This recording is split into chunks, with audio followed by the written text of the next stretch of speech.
Hi, welcome to Kavi's recipe.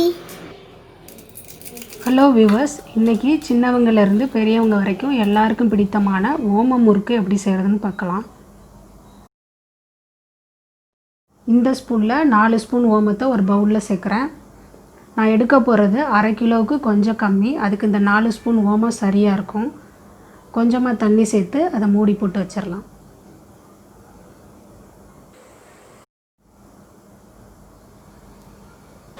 அதே மாதிரி ஒரு பவுலில் 1.5 டீஸ்பூன் பெருங்காயம் சேர்த்து கொஞ்சம் தண்ணி ஊற்றி அதையும் மூடி போட்டு ஓரமாக வச்சிடலாம். ரெண்டும் ஒரு மணி நேரம் நல்லா ஊறணும். உங்கள்கிட்ட பெருங்காயத்தூள் நைஸாக இருந்ததுன்னா அதை அப்படியே மாவில் சேர்த்துக்கோங்க. என்னோடது கொஞ்சம் கட்டியாக இருக்குது, அதனால் நான் தண்ணியில் கரைச்சி சேர்த்துக்கிறேன்.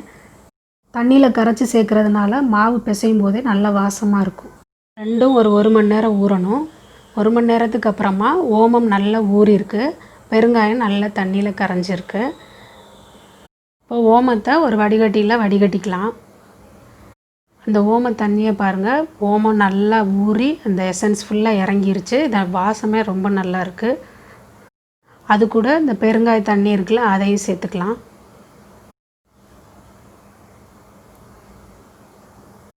இப்போ நம்ம மாவு ரெடி பண்ணலாம். இந்த கப்பில் 4 கப் கடலை மாவு சேர்க்குறேன். அரை கிலோன்றது இந்த கப்பில் 5லேருந்து 6 கப்பு வரைக்கும் வருது. அதிலிருந்து 4 கப் மட்டும் எடுத்திருக்கேன்.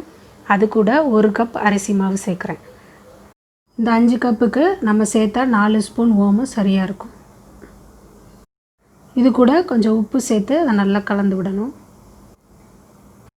இந்த மாவு கூட பெருங்காயம், ஓமம் தண்ணி இருக்குல்ல, அதை கொஞ்சமாக தெளித்து நல்லா கலந்து விடணும்.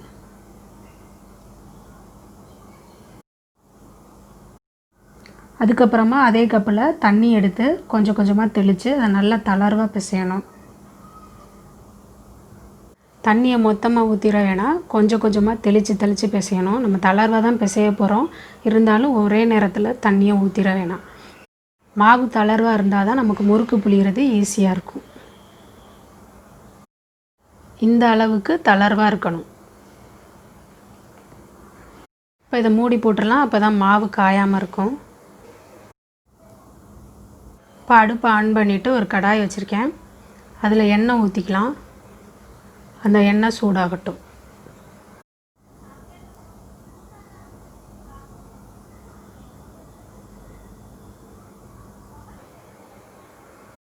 இந்த இடியாப்பம் புளிகிற அச்சில் தான் நம்ம முறுக்கு செய்ய போகிறோம்.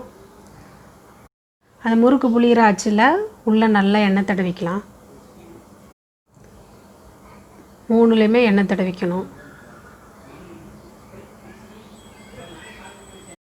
எண்ணெய் தடவியாச்சு. இப்போ அதில் கொஞ்சமாக மாவு வச்சு முறுக்கு புளிஞ்சிடலாம். முறுக்கு புளிகிறதுக்கு ஒரு வெள்ளை துணியை தண்ணியில் நனைச்சிட்டு அந்த ஈரத்தை நல்லா புளிஞ்சு விட்டுட்டு வச்சுருக்கேன். நீங்கள் இட்லி துணி கூட யூஸ் பண்ணலாம்.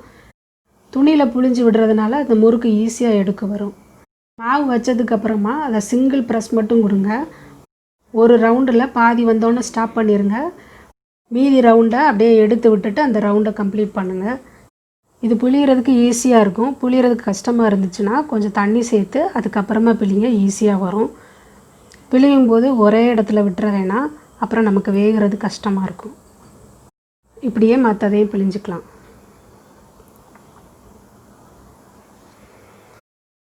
முறுக்கு பிழிஞ்சாச்சு. இப்போ அதை எடுத்து எண்ணெயில் போடணும்.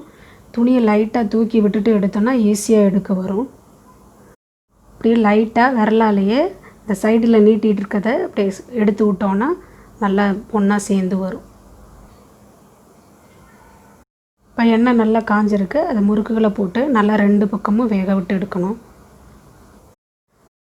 இந்த முறுக்கு சீக்கிரமே வெந்துடும், அதனால் மீடியம் ஃப்ளேமில் வச்சு குக் பண்ணுங்கள்.